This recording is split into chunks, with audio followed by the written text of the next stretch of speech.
Okay. Welcome, everyone. Thank you so much for joining us this morning.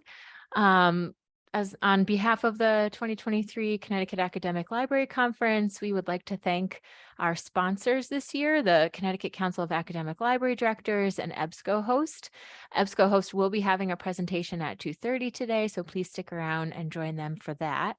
My name is Jillian Maynard, and I will be moderating this session, Leading Through Change, Managing Yourself and Others with Compassion.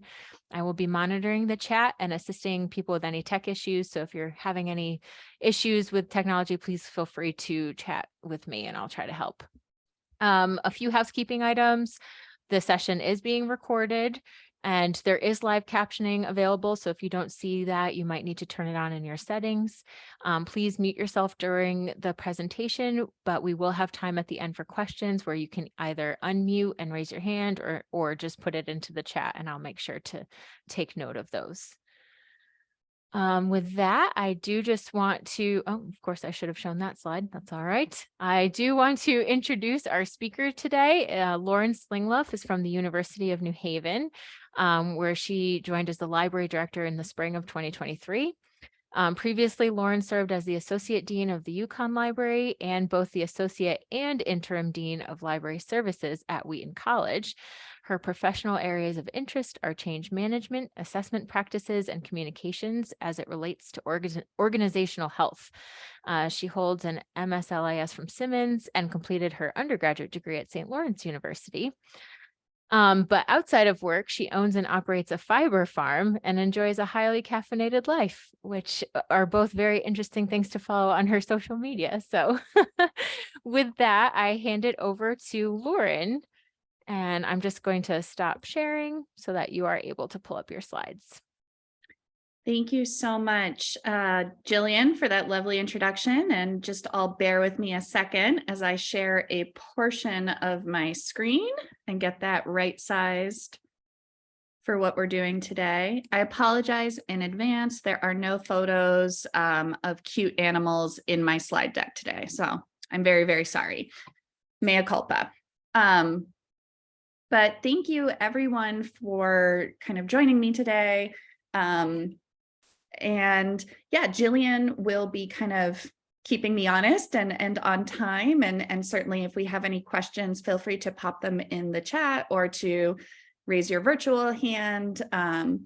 If you like following along on social media, I created a little hashtag for you, managing rain, down near the bottom.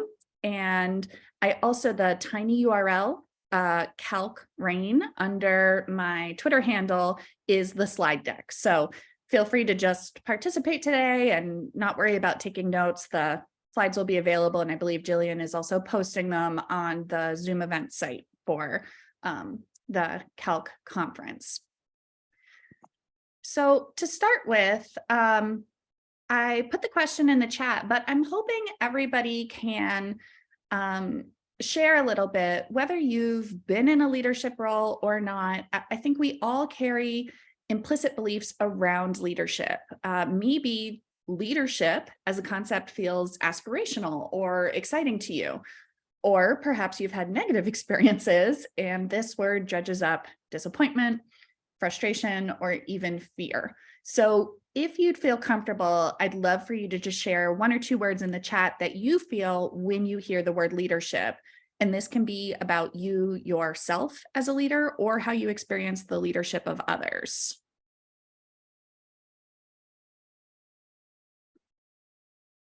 Oh, I love great people, guidance, responsibility, influence, stability, someone in your corner, structure, team is a great one. Selfless, vision, safe. Yes, I love to see safe in leadership. I believe it's very important. Good and bad, challenging for sure. Sometimes micromanaging. I've got a whole little section about micromanaging and how to avoid it.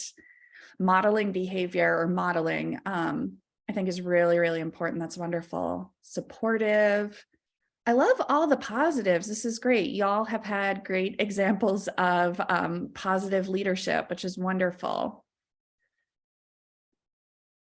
So, and you're welcome to keep popping those in the chat as we go, or any questions that you have. Clearly, though, leadership as a concept covers a lot of ground for us. We're also at a time of significant and ongoing transitions in the profession, within organizations, whether it be about remote versus in-person work, AI and chat GPT, book bans, freedom to read, new service models, the changing landscape of the profession. Many of us are coming out of the pandemic feeling burnt out and are worried about the profession as a whole, right? There's plenty of stories about budget cuts and the need for librarians to more clearly articulate their value to administration and to funders.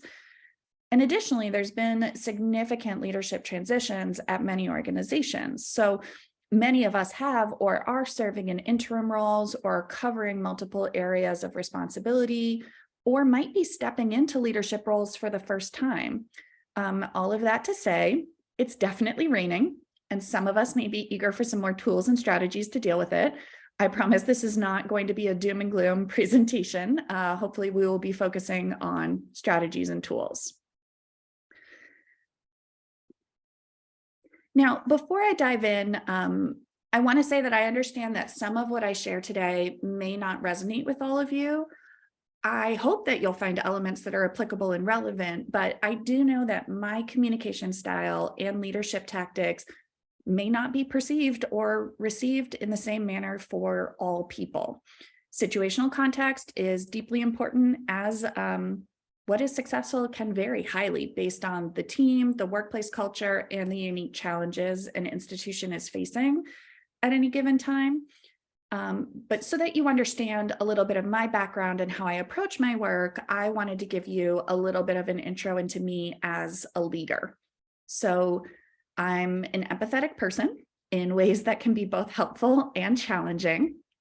I deeply value transparency and accountability. I do identify as neurodivergent, and I've experienced traumas in my life that make me more sensitive to particular circumstances. I view that as both a strength and a weakness. Work, I practice service or servant leadership, and I firmly believe that in order for my team to be successful, it's my responsibility to ensure they have what they need, whether that's time, resources, information, support, direction, etc.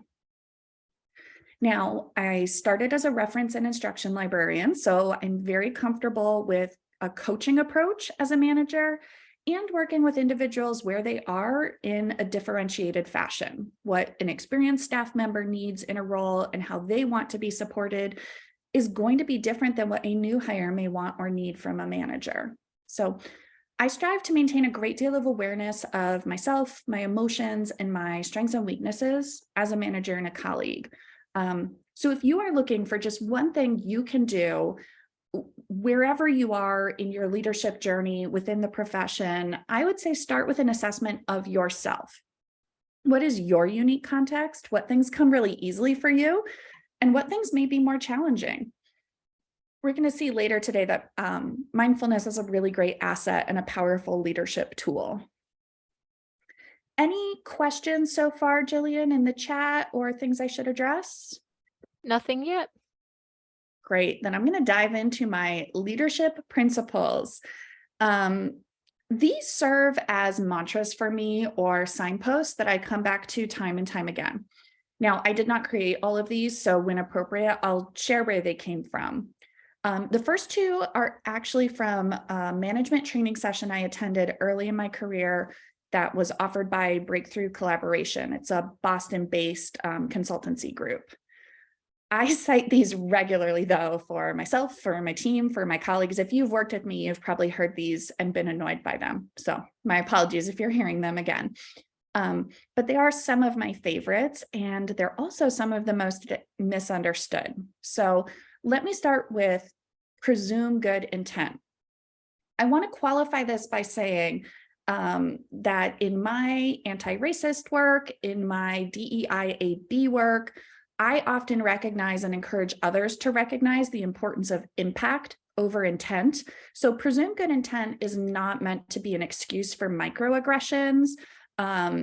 Rather, presumed good intent is referring to often when we are faced with a challenging communication or collaboration, something may be said that activates us, right? We get that email, we read it, and we're instantly frustrated or upset.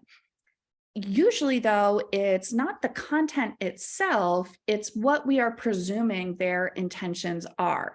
And most of the time, we actually don't know the true working of someone else's brain and what they're intending to do. So we're making an assumption and filling in the blanks. And then we're getting upset based on that assumption of what their intention was. So in cases where we don't know someone's intention, we can assume it's positive. Like, oh, they're emailing asking about this software that I manage because they're curious or they want to learn more or, they want to support me. Good intentions, not they're asking because they don't see the value or they want to cancel it or they don't think I can manage it and they want to take it out of my control and put it in theirs. So some of you might be thinking, well, those negatives could actually be true, and they may. But whether they're true or not, you can presume the good intention and respond professionally, communicate the value, set boundaries, or advocate for your staff or for yourself without jumping to conclusions. And if it's someone you find really challenging to assume good intent with, maybe you've had negative interactions or there's a lot of history there, there's repeat friction in your communications, then just assume no intent, right? Try to empty out all of that past history or previous feelings. Treat it as if it was a message from a completely neutral stranger. And then you can say, oh, hey, thanks for the question. I'm happy to provide some more information on this. Can you let me know what the context is for the request so I can provide the most relevant information in response, right? So you can still get what you need, but you're sparing yourself that kind of frustration or having that initial emotional response to what you're presuming their intent is. And now candor with care is often misinterpreted as being like cautious candor, like be careful about being candid. But rather it's about compassionate candor. So I'm a huge fan of Brene Brown, and she has a saying in her books that I really like: clear is kind. In the field of librarianship, I think we do often have very indirect conversations, or some organizations, it's very much a pattern of behavior where we steer away from giving feedback or critique. If you imagine, a colleague is planning a book exhibit and there's some major things they're overlooking, rather than just hoping it all goes well or saying, got it all sorted, and hoping they open up a channel for discussion, which would be high on care, low on candor, we could say, hey, you're about to screw up royally, which would be really high on candor and low on care. Instead, though, we can show caring and be candid with the individual and say, hey, I can tell you're really excited about the exhibit and want it to do well. I have a few concerns, though, and I was hoping I could bring it to your attention. Can we chat about it? So that's balancing the candor with the care. And this can be really challenging. It's something I've had to work on, before I might not have said these things. But when you give someone that direct feedback, you're saying, I believe that you can grow and improve, and I'm invested in your success. Now pause for a second, because I just see, presume good intent is a really hard one if there is a history of conflict. And maybe if we have time, we could chat about at the end.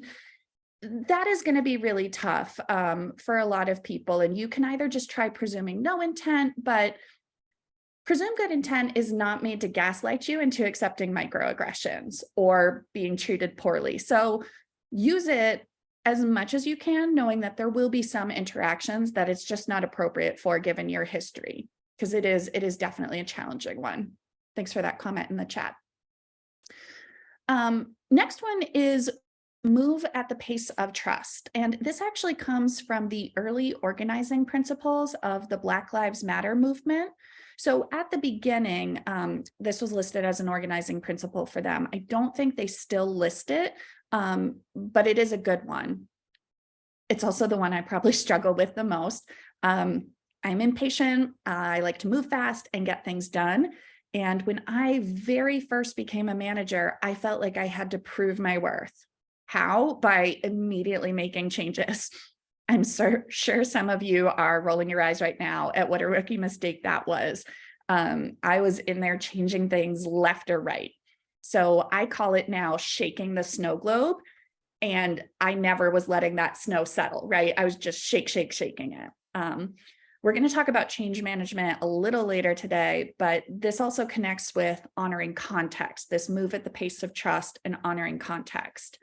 In my current role, I started in February, and to force myself to do this, I did a 90-day listening tour, and I committed to making as few changes as possible during that time. And instead, I gathered context. Why do we do things this way? What's the history behind this decision? Moving at the pace of trust doesn't mean never changing anything or waiting for consensus, but it instead gave me time to earn trust and share what my intentions and ethos were, and to learn more about what was important to them, and showed respect for the unique and important context of what had been in their workplace for 10, 20, or even 30 years. And in instances where I did feel like a change needed to be made, I shared why and what about the context had shifted or was different now, and what new goals we were trying to meet. And I gave them the opportunity to be part of that process with me, rather than just having that change exerted upon them. And that really allowed them to be participatory and to be empowered and to be active. So we had a comment at the beginning that leadership can sometimes be micromanaging, and be method agnostic is a good approach for anyone who struggles with micromanaging. If you identify that in yourself, like it's hard to delegate or give a project over to someone else, this might be really helpful for you. This was informed for me by project management principles. When I have a project or initiative that's being delegated to someone or a team, I share where we want to get. What is our final destination?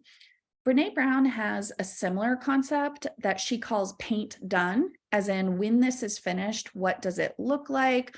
What does it do? What is done? And trying to be explicit and clear about that. So when I'm delegating or giving over a project, I go through what are the must-haves. Are there any deadlines, internal or external? Who are the key stakeholders that need to be consulted or need to be involved? Is there a budget or constraints or needed features? What are the must-haves? What are the limitations and the requirements? And then instead of drawing the map and telling them, so that's point B, that's where we need to get, that's done, we're at point A, I say to them that I'm method agnostic, and I let them apply their creativity, their individual expertise, and their critical thinking. How do they think we can or should get from point A to point B, rather than me listing out every little step and controlling every part of the process? That being said, I talked about differentiated leadership and management. Some people aren't fully comfortable with that. So obviously, if someone wants to come back and look at options or get clarity, maybe wants more support, that's always available. But I work with a lot of experienced staff members, experienced information professionals. They want the autonomy and the ability to chart out that path for themselves. And obviously, they often come up with a much more elegant or efficient way to get from point A to point B than if I came up with that on my own. It's also a really good way of keeping the work sustainable for yourself. When I empower my staff to take the lead on a project or do that kind of road mapping themselves, I'm opening up my time on my schedule or in my brain to work on other issues where I'm needed, rather than being overly involved in projects or initiatives where, frankly, I'm not needed because they've got it. And now this last one gets a slide all on its own because it has been a very important tenet for me. particularly when I'm dealing with feelings of anxiety, fear of failure, belief that I'm not living up to mine or others' expectations. People talked in the chat that leadership can be hard, it can be challenging, it can be scary to be a leader. Thoughtful self-assessment is necessary for improvement. It's good that we can look at ourselves and really assess where we're doing well and where we need to improve. But shame about that and about our shortcomings is unhealthy and unproductive. So whenever I start spiraling down the shame rabbit hole of a situation, I try to step back and recognize that while there may be a problem to be solved, shame will never help, only hinder. So an example of how this mind shift might function, and having previous staff of mine on this call, they can hold me honest at this.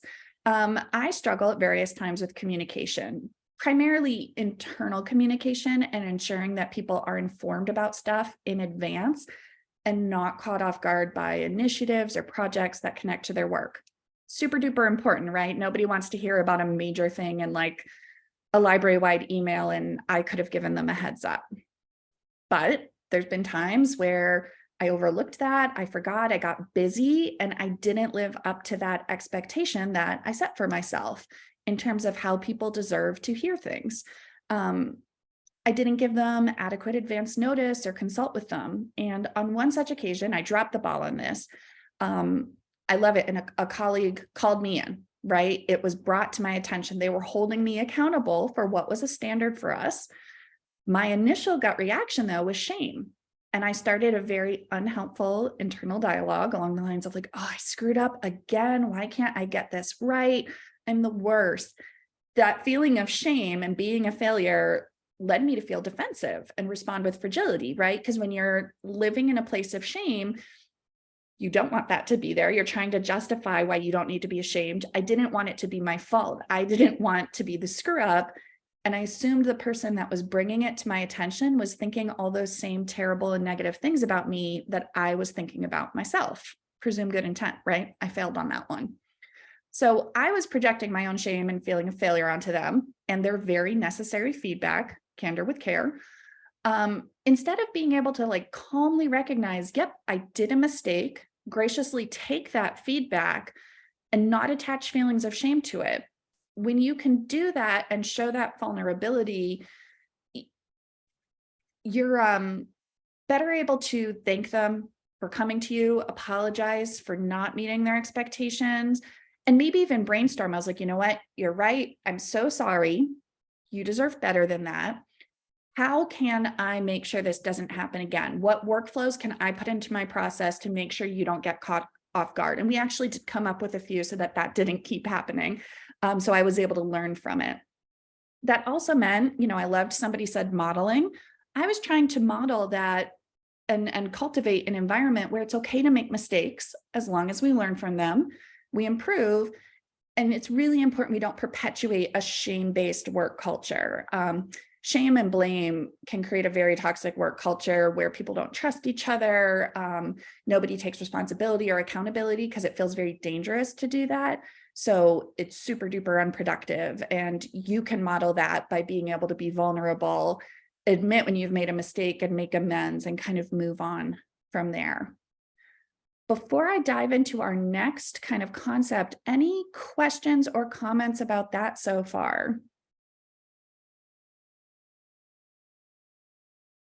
No? All right.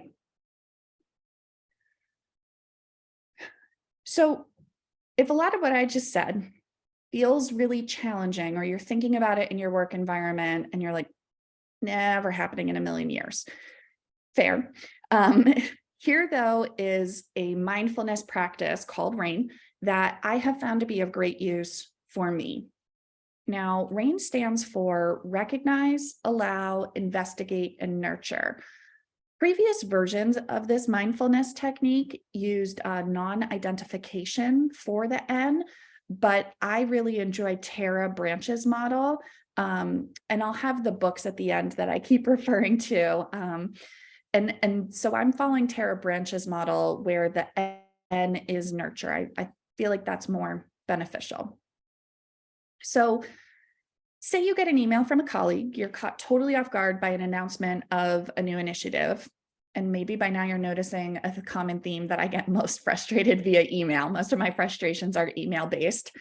But you get this email and you're sitting there and you're seething, right? Like it's the first time you've heard about this initiative. You feel like it connects to your work. Why didn't they bring you in? Why didn't they talk to you? What is this going to do for your work? All those emotions are churning and you want to wing off like a caustic reply or like, hey, was anybody going to tell me about this? Let's pour some rain down on this situation. So the first step is recognize what is happening. And this could just be as simple as being like, whoa, I'm heating up. I'm so mad, right? So just allowing yourself to recognize I am feeling a feeling. And then two, you're going to allow the experience to be there as it is. Just even saying to yourself, yes, I am mad. And this might seem a little silly, but we too often try to deny or suppress our emotions, which resolves nothing and leaves us exhausted from trying to fight with our natural human responses to a situation. It's important to note in this that allowing yourself to feel an emotion is different than allowing yourself to express or act on that emotion. So you can relate though to having something happen, you get mad. When you try and shut it down, like, nope, I'm fine. It's not a problem at all. It's totally okay. Chances are it's not okay. You're still mad, but now you're exhausting yourself because you're mad and you're trying to pretend that you're not. So you're double extending yourself on your energy. So instead of doing that, you're just going to allow that feeling to be there. So you've recognized, you've allowed, yep, I am mad. And that's okay. I'm mad. Now you're going to investigate with interest and care. So while you're allowing yourself to feel your feelings, you're going to sit and work through, and this can be, where are your feelings in your body? Where is it popping up? How am I feeling this? Can you articulate what you're feeling and why? And maybe there's more nuance to that initial emotion, right? Like, I'm mad because I feel left out. I'm actually not just mad, I'm hurt. I feel undervalued and unappreciated. This is not the time, though, to start rationalizing and explaining or redrafting that narrative, as that often just reinscribes the hurt that you felt. So if you're like, I'm never appreciated, I'm never valued, this has happened all those times, boop, back up and just sit with, here is how I am feeling, and keep it to the situation at hand. And then you're going to nurture with self-compassion, right? Again, without attempting to rationalize it or deny what you're feeling, you are going to send loving kindness to yourself. Some people picture their inner child when they do this work, or you could imagine yourself sitting across from you. How would you talk to a loved one or a dear friend or a colleague, right? You would hopefully listen and validate, saying something like, oh, I get it. That sounds really frustrating. Right? Just like, I can tell you're really mad. That's super frustrating. I sometimes put my hand on my heart and I might, sit with my eyes closed, say out loud, or in my head, some words of encouragement to comfort myself. Like, it's going to be okay. You got this. You'd be amazed at how much solace you can find sometimes just from validating your own feelings. Like, yep, I am mad. I'm mad because I'm hurt and I feel left out. And like, it's going to be okay. I got this. As simple as that. Instead of wasting all of that mental energy trying to convince myself I wasn't upset or that I was silly to feel a certain way. Having emotions just proves that you are human, right? You passed the robot test. You are not a robot. You had human feelings. So you don't need to feel silly for having human feelings. Again, you're just responsible for how you act on those natural feelings that you have. And so instead now I practice rain and I can recognize and allow why I'm feeling that way. And often just that process of like nurturing and validating, I'm able to move beyond that initial strong emotional reaction and into something much more constructive and productive for responding, right? Without the emotional burnout from trying to deny how I felt all day, which usually just elongated those feelings for me. I was kind of trapped in that negative narrative. I recommend practicing rain anytime, anywhere. It's beneficial to practice it when you're not having a super strong emotional reaction, because you can kind of build up that skill when it's a little easier to apply and when you really need it. I've also found it's a really helpful grounding practice for me on days where I'm feeling pulled in a lot of different directions or things are chaotic, right? You walk in and it just feels like there's a million things going on and you can't really focus. I take, 5-10 minutes to check in with myself, connect with my breathing, and be honest about how I'm feeling about a situation. And that usually helps ground me so I can dive back into my inbox, kind of feeling more prepared and centered. And so the rain practice is based on, Buddhist or non-denominational mindfulness practices, and the idea of giving yourself loving compassion first so that you can then give loving compassion and loving kindness to other people. So I can dive into change management unless there are any other questions about practicing rain. Or maybe if people want to do a show of hands, does anybody feel like they could apply this, or does it just feel too woo-woo for you? We had a conversation at work the other day. A lot of the people I work with are not woo-woo, and I was like, I know where I am on the woo-woo continuum. I'm okay with it. Right.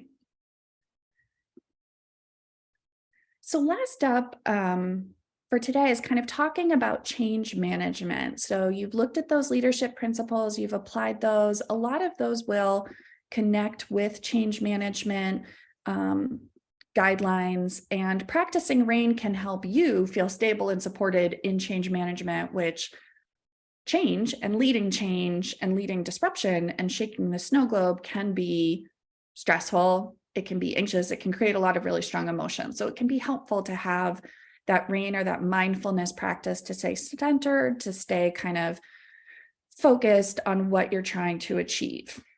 Now, these particular change management steps come from John Kotter. He's often cited as the expert on change management, and he has a very readable and clear book called Our Iceberg is Melting. So it walks you through the steps and how to apply them with adorable penguins. I will condense them for you here, sadly, with library examples, though, rather than a bunch of penguins. So to start with, you have probably identified a problem or an issue, right? If it's not your iceberg is melting, maybe it's, wow, our organizational culture seems really unhealthy, or we have an aging ILS that's about to be sunset and nothing lined up to replace it. Maybe you inherited a massive budget that has no transparency or documentation, and it's not clear how funds are applied or used. And it's not only unclear to you, it's unclear to everyone else in the organization. So step one, I have to make sure somebody other than just myself cares about this problem, right? I have to create a sense of urgency. I've identified the problem, and now I have to make sure other people care about it too. Something like maybe saying, hey, every funding request that comes in gets treated as an exception because we don't have documentation or clear workflows. And this means we have no efficiency or clarity. So best case, we're going to exhaust ourselves while being really slow and ineffectual. And at worst case, we're going to misuse funds and not meet our financial responsibilities. Seems urgent, right? Hopefully. The aging ILS one is a real example from my current job. And to create a sense of urgency with non-librarians, the librarians were all there with me. They understood the urgency. But I had to explain this to our provost, who does not know what an ILS is, right? So sometimes creating a sense of urgency, you're finding a way to communicate to people the severity and ensure they can understand it. So now that I've created a sense of urgency, I need to loop in other people, right? Form that guiding coalition.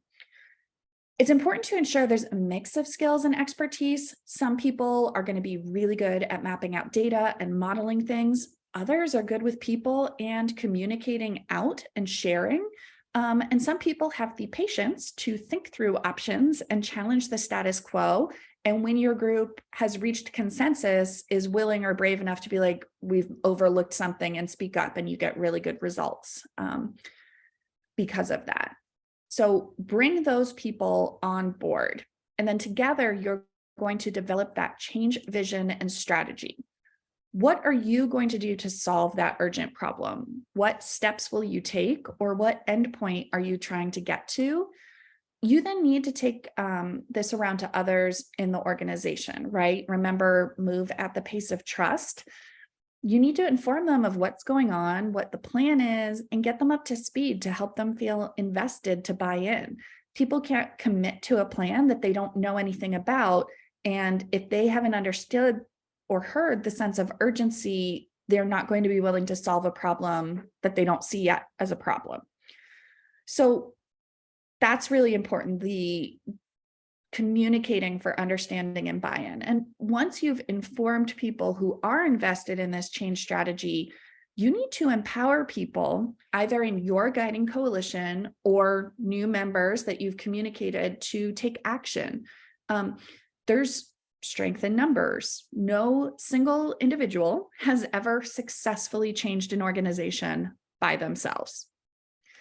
It takes a team and more people, right? It takes a multitude of perspectives. It takes a multitude of skills. It requires the entire organization, really. But you start there with your guiding coalition, bringing more and more people on board and have them invested and caring about this. Now, change management is hard and can be really fatiguing. Changing things is hard, whether you liked the status quo or you didn't. Change is disruptive and can be exhausting. And these plans can span years, and there's periods of not knowing or uncertainty that can create a lot of anxiety. So it's important to put some short-term wins in there to keep people engaged and motivated and energized. Remind them why you're doing this. Have there be a payoff. Have there be kind of that point where you can say, yes, we've achieved something and we can be happy about that. And that's going to be really important, because then you're not going to let up, right? How many times have we seen strategic plans or change initiatives that were halfway implemented before people got distracted or lost momentum? So you need to maintain that engagement, that drive as an organization until the goal has been reached and you've created a new culture. And that can be really hard and really fatiguing, which is why it's important, if you have written down and made very clear what the sense of urgency was and the change vision, you should be able to keep coming back to that as a motivator. This is the problem we're trying to solve, and I am excited about solving this problem, and I am excited about this vision. And hopefully that can keep up momentum for that project and for that initiative. So I do have that. I know that was a lot, and I am a fast talker. I'm about 4 coffees in. I'm happy to take any questions either now or later via email or Twitter. Again, I have the link to the presentation for you. And if you go all the way to the end, I have a little further reading. So I mentioned Brene Brown. All of her work is great, but I'm very partial to Dare to Lead. I have a very worn and well highlighted copy in my office. If you're curious about, and I apologize, I have Tara as Tara Branch, not Tara Brock, but if you are curious about her work, Radical Compassion, she talks about the mindfulness practice and developing love and kindness and practicing rain. And then you have John Cotter's work, Our Iceberg is Melting. All right, and so now I will now open it up for, I'll leave this up for a second if you want to screenshot it, and then I will probably stop sharing my screen so I can see people's faces. But in the meantime, any questions, comments, and I will say, I always love saying this, if you thought this presentation was going to be something else entirely, and you're sitting here like, I did not at all get what I was hoping to get from today, please share what you were hoping to get, and maybe we can address it and discuss it as a group so that you get a little bit of what you were hoping for if this was completely different than how you interpreted it to be.